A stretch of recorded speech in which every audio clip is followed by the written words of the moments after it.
Etad, this form of Vishnu,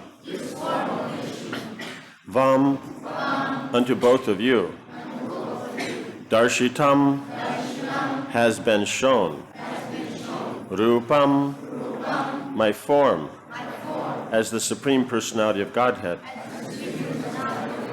with 4 hands, Rakjanma, of my previous appearances,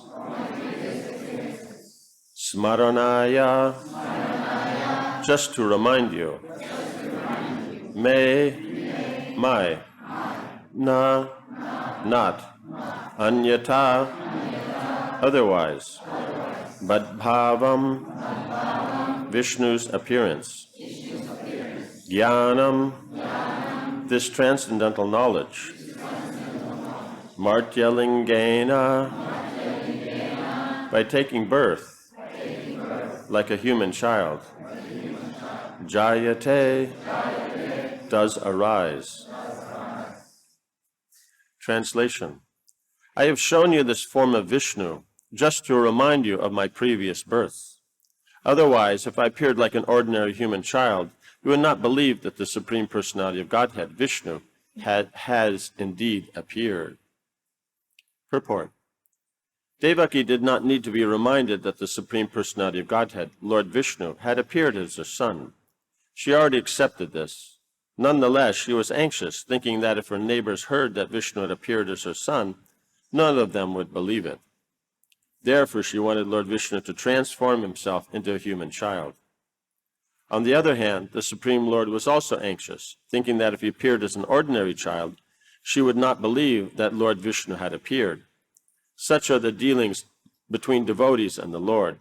The Lord deals with his devotees exactly like a human being, but this does not mean that the Lord is one of the human beings. For this is the conclusion of non-devotees. Avajananti mam mudha manushim tanumashritam. Devotees know the Supreme Personality of Godhead under any circumstances. This is the difference between a devotee and a non-devotee. The Lord says, Manmanab havamad bhakto madhyajimam namaskuru. Engage your mind always in thinking of me. Become my devotee, offer obeisances, and worship me. A non-devotee cannot believe that simply by thinking of one person, one can achieve liberation from this material world and go back home, back to Godhead. But this is a fact. The Lord comes as a human being, and if one becomes attached to the Lord on the platform of loving service, one's promotion to the transcendental world is assured.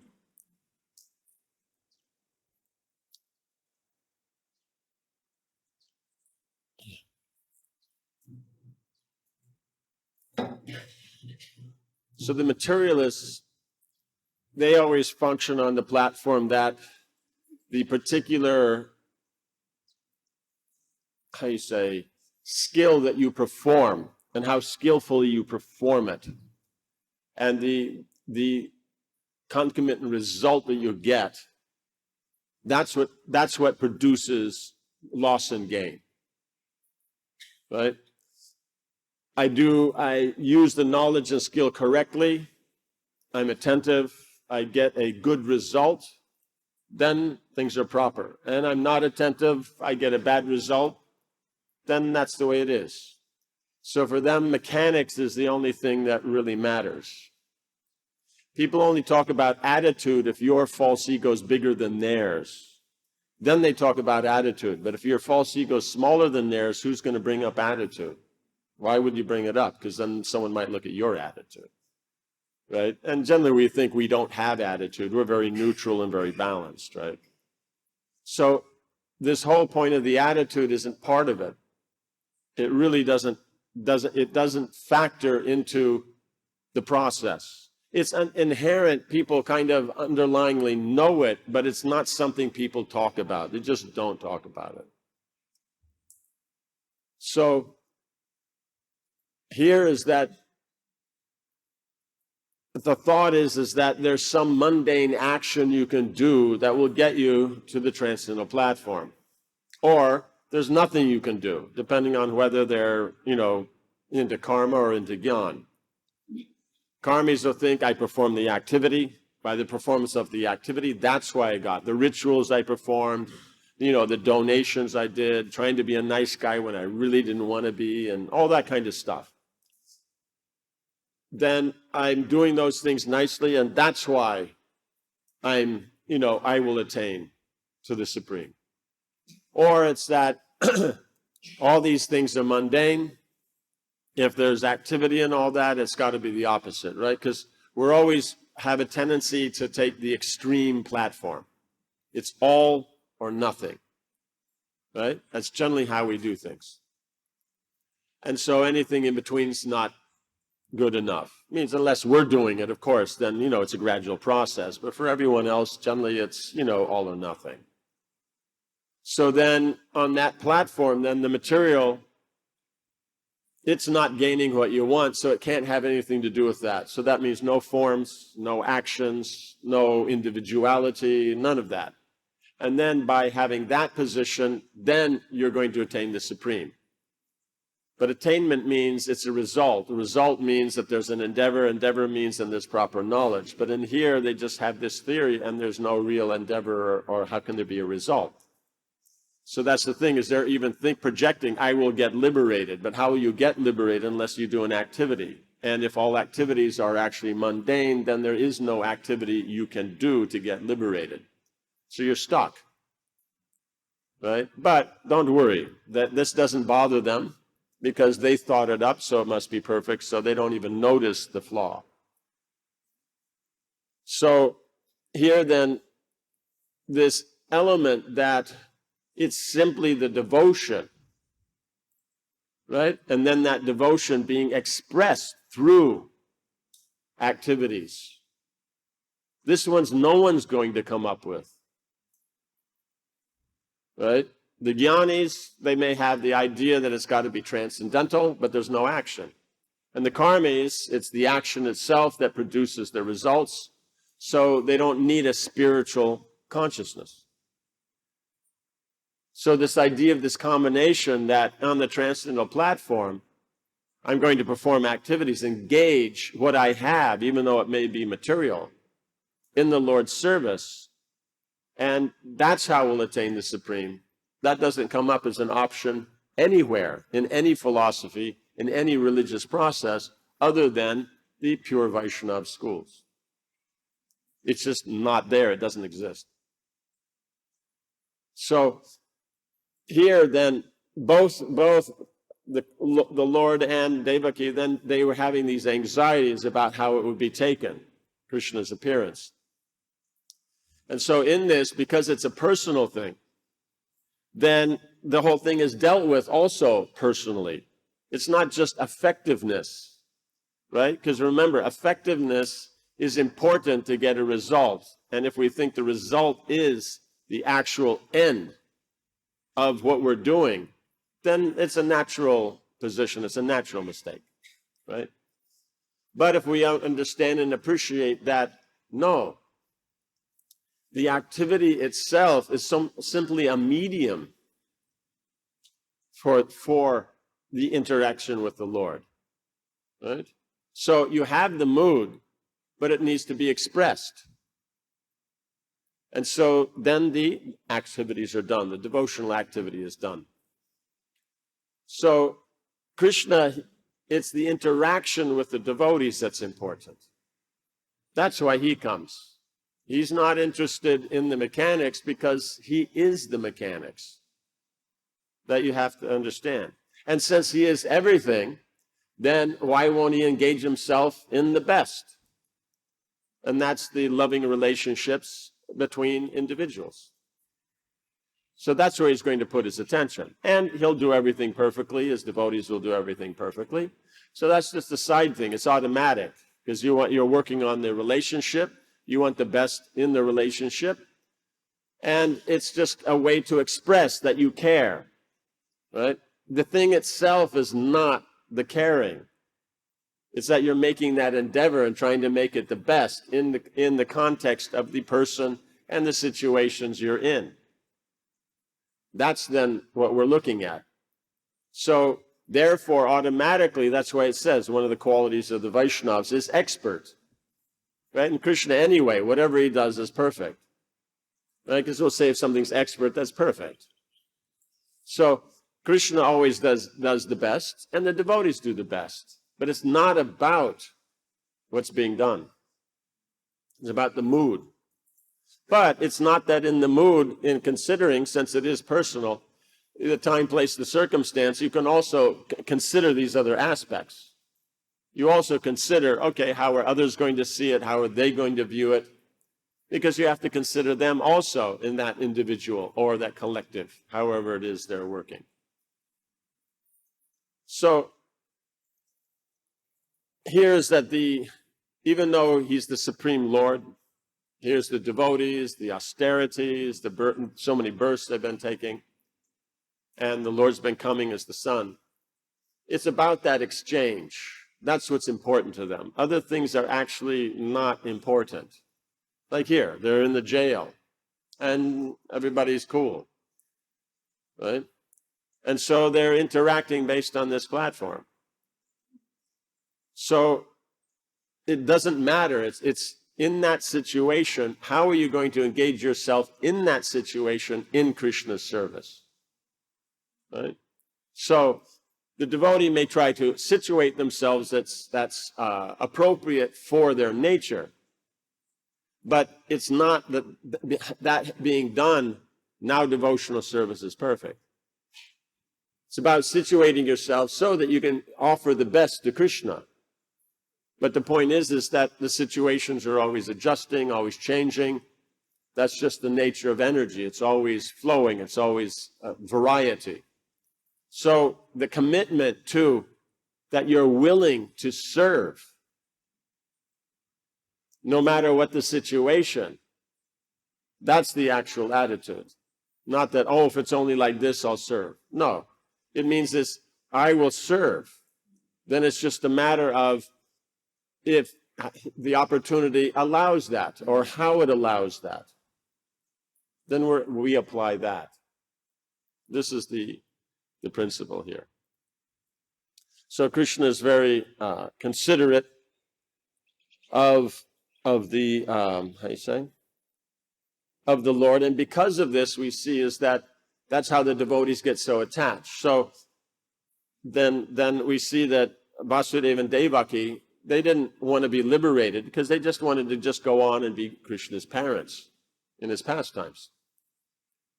And so they're quite happy, whatever the situation. You know, the one they're Prajapatis, the next then the demigods, now they're in the Yadu dynasty. So it's just wherever Krishna's coming, that's where they want to be. And that affection, that's the actual point. It's not the external facilities. It's going to be the relationships and how to express that and how to be involved in devotional service. That's the important point. But it becomes important, all this becomes important because it's centered around Krishna. Right? If it's just relationships and it's not about Krishna, it still won't give satisfaction. Right? You always have to have Krishna involved. Someone may ask, no, but relationships are relationships. But the point is the relationship with Krishna is real because we're the soul, we're eternal, Krishna's eternal. So we're an individual, he's an individual. When we come into the material world, then the soul doesn't act on that platform. They act according to their conditioning. That conditioning is not a nature of the soul. It means the soul is expressing itself, yes, but it's not, the body is dead matter. The senses are dead matter. The mind is dead matter. The intelligence is dead matter. And the identity or the ego is all dead matter. That's what's interacting here on the material platform. Mundane friends and relationships, it's dead bodies relating with dead bodies. It's like mannequins, you're all sitting there and doing something, So that's why people can relate to video games, because that's actually what's going on here, right? Just that Krishna's doesn't require any technology, right? It's just so perfectly arranged. So that's what's going on. So there won't be a satisfaction. So, but as soon as you add Krishna, now you're relating soul to soul, though it's through the medium of the form and all that.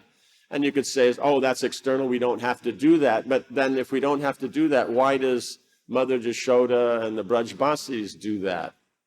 According to their position and all that, it's according to their mood, they have the particular form, and they act according to that. But here, we don't have the attitude, so we start with the form and the external, and then we bring it to the transcendental. Does that make sense? You always have these two views. Sometimes you see is that the view, the Bhagavatam will be explaining that from the, the perspective of the jiva, and how they and the body and then everything else around and how they connect, and then how they connect to Krishna. So that's one view they give. Then the other is the universal view. It means there's Krishna and his creation and everything like that. And then within that you have the very, we happen to be there. So the one, then we're able to relate to. If it's from the perspective of the jiva, we can relate to it because being a living entity, we can relate through our experience to the world around us and beyond. Through Anuman, through, what's it called? Inference, right? So we can relate and then take it farther. And then if we do that in devotion, having gained that in the parampara from the bona fide spiritual master, then we're going to find that then Krishna reveals himself and we're able to appreciate. Right? So that's how it works in that way. So that's why that way is being presented. At the same time, when we see it from the other, is that as Krishna, he expands. He creates the material world. He maintains it. He destroys it. And he's beyond it as well. So then we start to see as our little positions not as important. Krishna's the central thing. Otherwise, in the one, we can make it's all about ourselves. So we'll take spiritual life from being about the soul, and because of of attachment, we'll include our gross and subtle body, and then try to make that into devotional service. Right? Rather than engage it in devotional service, we'll say it is devotional service. Right? So you have to have the other one to bring out the perspective of that, no, we're actually quite small. And we have to see it in that context, how it's connected to Krishna, how it's pleasing Krishna, how all the living entities are there and part and parcel of Krishna. Does that make sense? So both these visions are going to be given. So here is that you have to consider all these different angles, how people are going to see it, all these different things like that. But it's only in connection with Krishna. Any questions or comments on this? Yeah, yes. I think is there the mic? No mic. Okay, no mic. Thank you very much for that. The question is like, Prabhupada is saying about going back to Godhead. About? Going back to Godhead. Going back to Godhead, yes. His purpose is because of that. At the same time, he he's encouraging the Dham Mayapur. Okay. So How to understand the difference between encouraging us to go back home, back to Godhead, and at the same time we have the verse Nadanam Jajanam Nasundarim. Okay. Yeah. We're dealing with this question now. No, it means he's made the question. Just Shanti. So here is that it's about. See, is that you want to. Why would you go back to Godhead? Because you won a prize in the lottery, or when you bought your box of Cracker Jacks, then inside was a little prize that said "Go back to Godhead," or you're playing Monopoly, it says don't pass go like that, go straight back to Godhead, like that, right? See, that's the problem, right? You go to jail. Jail is Durga. Durga is the material world. Yeah, so we gotta make an adjustment on this, right? So that's the thing is that one's going to go back to Godhead because of devotion, right? So that's the natural relationship between the living entity and the Lord, is that devotion. So then having that devotion, pleasing the Lord, then naturally one functions on that eternal platform. And then the natural position for that is in the spiritual world, because that's perfect for expressing the relationship, right? But at the same time, we have to be careful that that's not our motive, is to go back to Godhead, because the thing of just the aspect of going back to Godhead, and we're not really focusing on the service to Krishna, right? Then the difficulty, it's one of the forms of liberation, is going back to the Godhead means salokya, right? So that's the specialness of Braj. It means if we're talking about anywhere else other than Braj, we don't even bring this up. Because going to Vaikuntha means liberation, right? And so they're on the same planet, have the same form, the same opulences, they're associates, like this. And so depending upon their particular interest, these aspects of liberation will be more or less prominent in their own personal position. But Braj, it's not even about that. It's not that the happiness you get by being with the Lord, or being in the same place, or being an associate, or all these things. It's just about the happiness of seeing Krishna happy through the service. And not only that, we're serving the others in that service. So, therefore, going back to Godhead means it has to be in connection with Krishna. So it's about the service. So you have to see the two together. That it's going back to Godhead to serve Krishna, but not about liberation. Does that make sense? So that's the whole point. You qualify to go back to Godhead, whether you do or not, that's up to Krishna. But it's not that's the reason that you're rendering services, to go back to Godhead. So we say back home, back to Godhead, we mean back to serving Krishna. We don't mean that just you're hanging out there because it's the best place, You've tried all the places, you've been to Paris, you've been to, Ibiza, you've been to, Bali, and, hey, where else to go, So then, hey, let's try, going back to Godhead. I heard that's pretty good, So, yeah, not that one. Okay? Something else? Okay. It's gone here. Hare Krishna, Maharaj Dandavat Pranam. Maharaj, my question may be a little bit hard your feelings. My doubt is A little bit. Vasudeva Sudam Devam Kamsacharur Mardhanam Teravi Paramahantam Krishna Bande Jagadguru.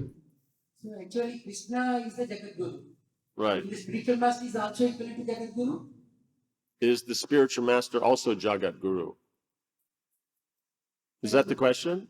Is the spiritual master also Jagat Guru? See, the spiritual master means Krishna is the Jagat Guru, as you mentioned. He's Guru.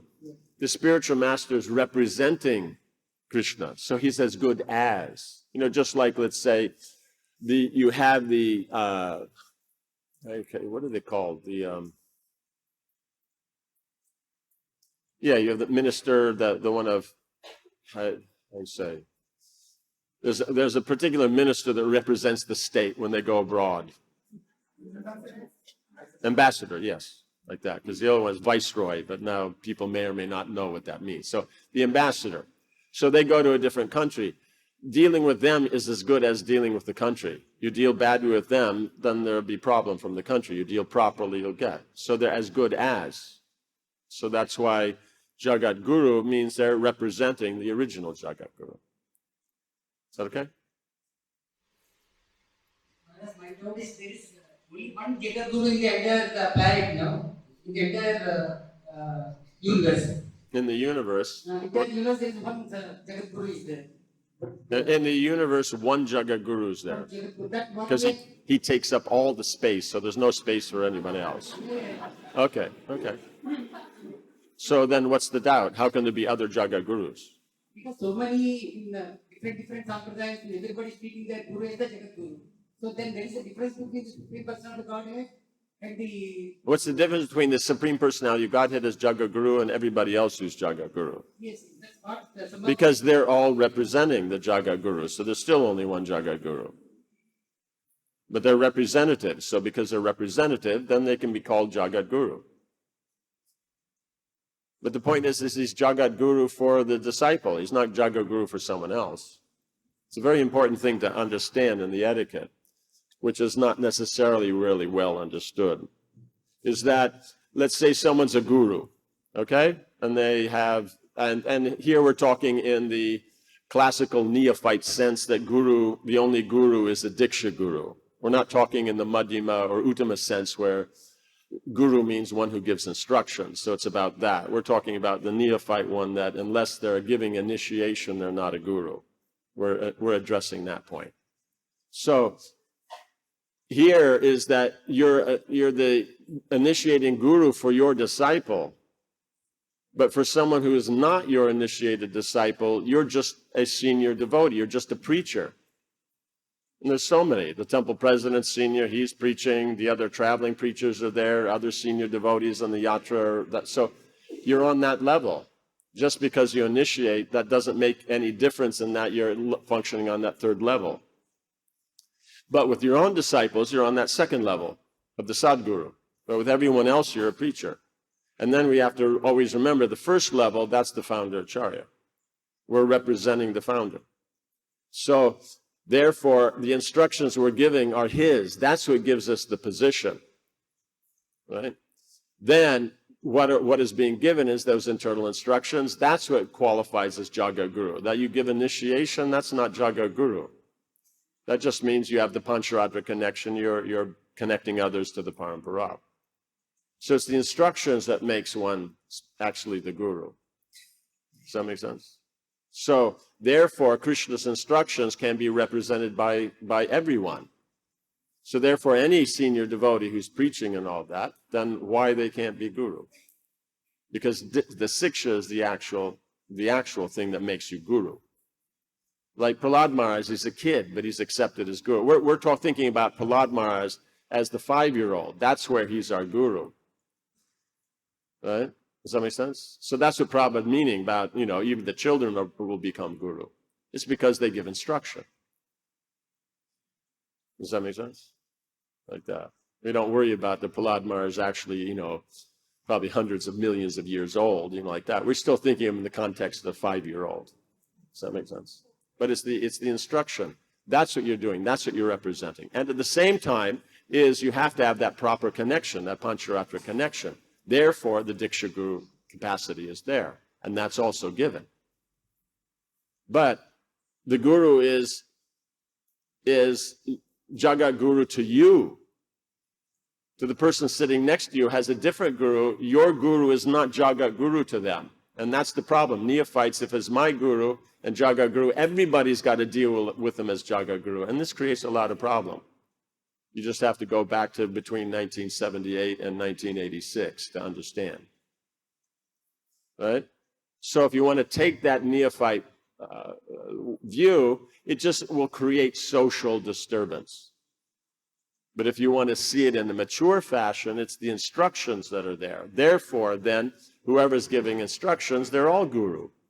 And then amongst that, I have my specific, who I see, who are special for myself. That's my Siksha and Diksha Gurus. So if that's understood, then why isn't there enough space? Right? Because we're thinking my guru is enough. Everybody else can take initiation from my guru and hear from my guru. And so that's where this comes up. But the point is Krishna's unlimited. You can have unlimited gurus. What's the problem? As long as we go beyond the neophyte platform, because that's anishta, it's not steady. You have to get to the madhyama. That's why it's recommended. It's steady devotional service. So why are we there? Because of instructions. You understand? Yes? Okay. Thank you. Something else back there you had? Yeah, about that direction.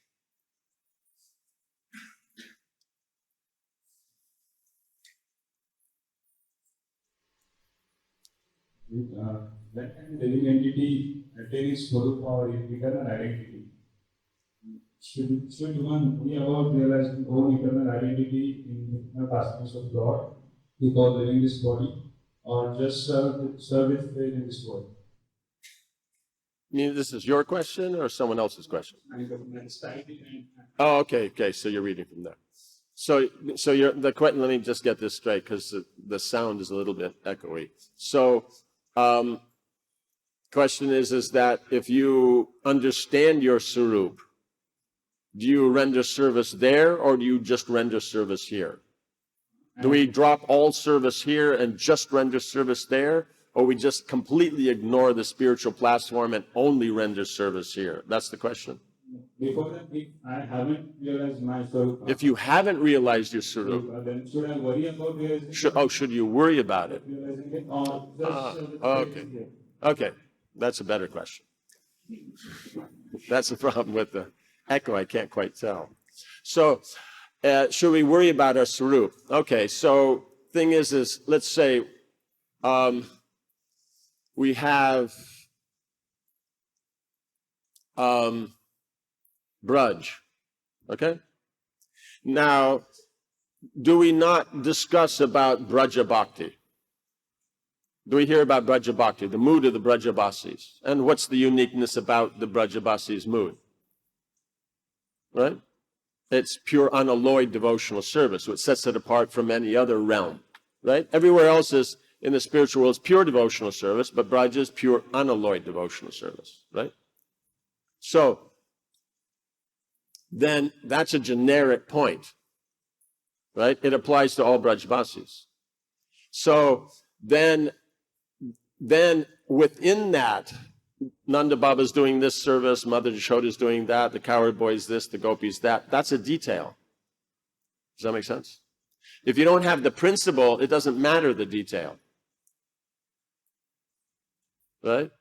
Does that make sense?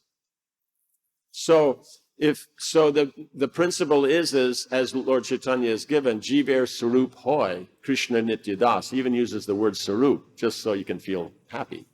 Right? Yeah, I got my Sarup. I'm the Krishna Das, right? Yeah. So unless one is developing or in the pursuance of developing love for Krishna, that pure unalloyed love for Krishna, then what your form is doesn't really matter. Even if you know what the form is, you can't use it. You know what I'm saying? What does it matter? You have to qualify yourself. You know, just like, let's say you have the little girl, and in discussing with their mom, like come across, you know, the wedding dress of the mother, and the daughter likes it, and so the mother says, yes, you can have it, and you can use it for your wedding. So does that mean now she gets it out and wears it to school and, you know, and all that kind of stuff? No, she has to qualify to be married. Then she can use the dress. So even if you know, that doesn't mean you can use it. That's what Sahajiyas do. We're not even going to go as far as saying they know, they think they know, but then they try to use it, but you can't. The point is unless you're liberated, you can't use your spiritual body. It's called a spiritual body. Right? So that's the whole point. If you're on the Madhyama or Neophyte platform, you can't use it. Right? There might be an inclination, there might be a direction, but you can't use it. So therefore, we engage in the activities given to us by the acharyas who are there and who've given us the ways on which we can uplift ourselves, right? Both by purifying ourselves and by developing attraction to Krishna. Because the attraction means purifying yourself will get us out of the material world, will get us to the liberated platform, and attraction to Krishna will get us to prema. So you do both at once, right? You're doing both the negative and the positive. So, therefore, one doesn't have to worry about the Sarup. It's not that unless you know, then you can't go back to Godhead. These are all things that are said by people who, like we said in the beginning, they have this extreme thing. It's a material concept. There's all this or all that, and no, unless you know, and no one's going. And they're making it over difficult.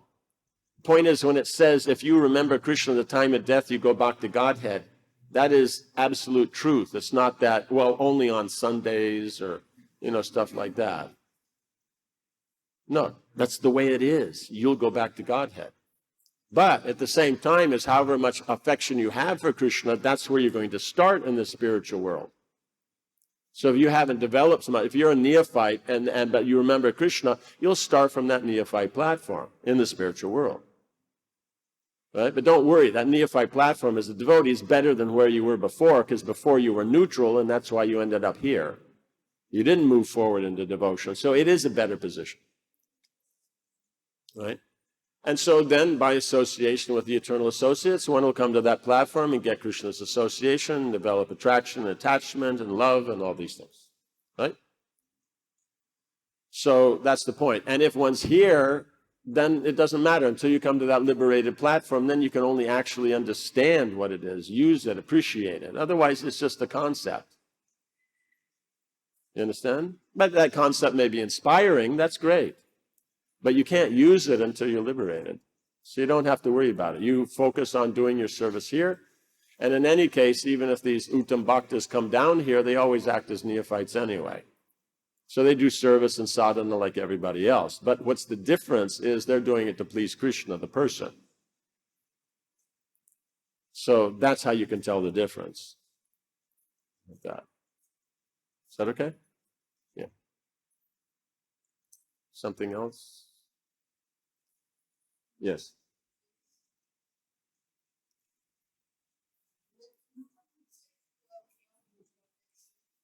How to check where we are in perfection. The acharyas then they give us, the symptoms that are there. Like that, Rupa Goswami has given in Nectar Devotion the levels of Shraddha to Prema. And then Vishwanath Chakravarti Thakur is then in Madhurya Kadambini given the details of each level. So basically it's just a matter of seeing ourselves, seeing how much we're engaged in Krishna's service. That's the main thing. Bhaktivinoda Thakur then recommends that we're, regularly thinking about it, or at least sometimes, like he says, like on Ekadasis or something, we contemplate. So how much are we attached? How much does that compare to what it was before? Right? Attachments take a long time to go away because we've been doing them a long time. But is it less than before? Right? So if we're using this 100% or nothing, then we'll never be advanced, and neither will anybody else. But if we understand it's gradual, then we can see as, yes, the attachment's there, but it's less intense, or it doesn't have as wide a range as before, or it comes up less often, or when it does come up, it's less of a distraction, or like this we can start to see. So we can see the anarthas are going down. Then you can see how much are we interested in Krishna. Do we like doing the devotional activities? Do we do it just because we're supposed to? Or sometimes we do it because we're supposed to, and sometimes we do it because we actually like it. Or it's more like we like to do. So in this way, you can start to see. Basically, is the service more steady? Is it less steady? Like that. Is there a taste for it? So that means it's regular. Or is the taste occasional? So sometimes we like the kirtan, sometimes we're not, impressed. Or it's about anytime there's a kirtan, we like it. So then in this way, you can start to judge how we're moving forward. But the main point is it needs to be based on is how well are we following the instruction of the spiritual master, how well we're trying to follow that and catch that attitude that he's giving.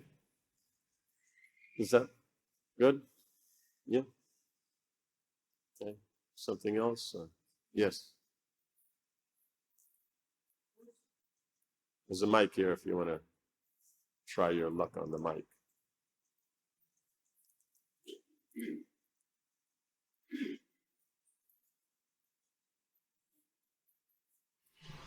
Those who are free from all mental contamination, then we surrender unto Krishna.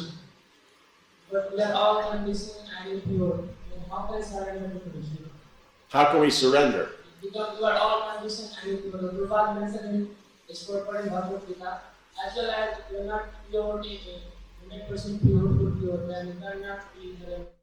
Okay, so unless you're completely pure, you can't surrender to Krishna, and we're all impure, so how can we surrender to Krishna, since it's recommended that we surrender? So one could look at it, just even you want to follow that logic, then why not make yourself pure so you can surrender? So at least you should surrender to becoming purified so that you can surrender. You know, it's like that famous lecture, Jayapataka Maharaj. It means you should cry for Krishna. Right? And if you can't cry for Krishna, then you should cry for Krishna. And if you can't cry for Krishna, you should cry for Krishna. He went on for about 5 minutes like that.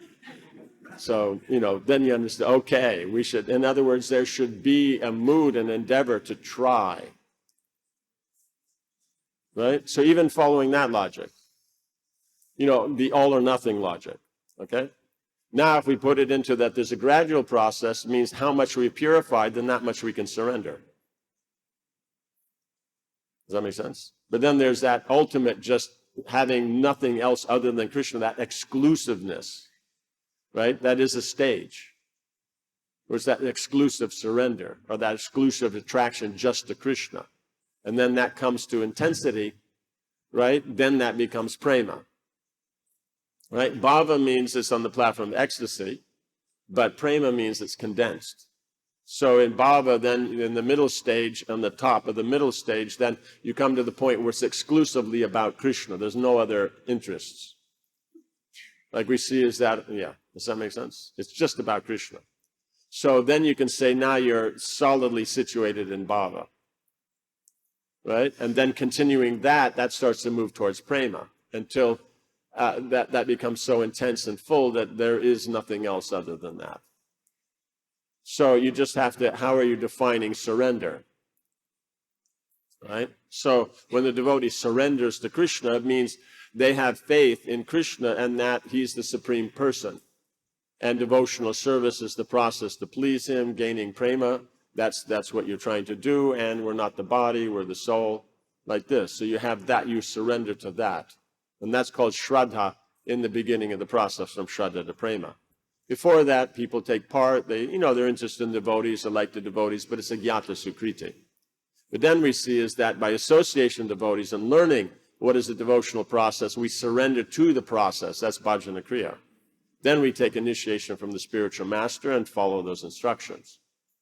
Right? But now when we surrender that bhakti is the only process, means all other religious processes, all other important goals are dependent on bhakti, and bhakti already includes them, then you can say that surrender, that gets us beyond the anarthas and brings us to the steady platform of devotional service. That gives us nishta. Right? Then we're fixed. So now you can say is that negative aspect has been solidly accomplished. Right? There's still a little bit to go, but it's prominent enough that you'll say, yes, it's like this.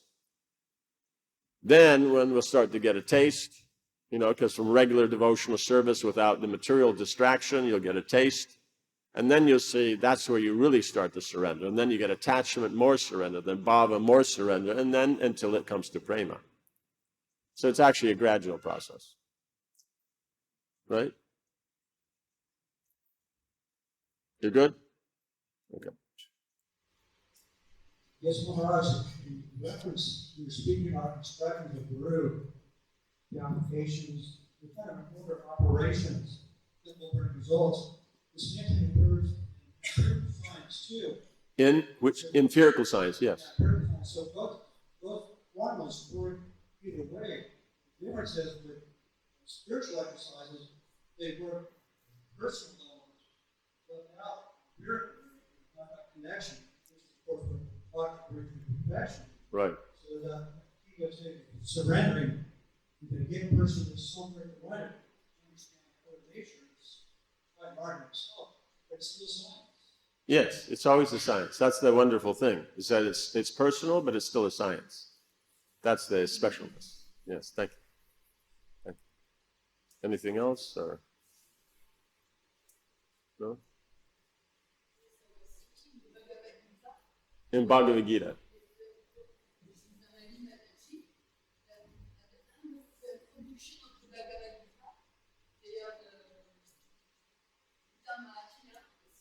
The Gita Mahatmya. Okay. Right.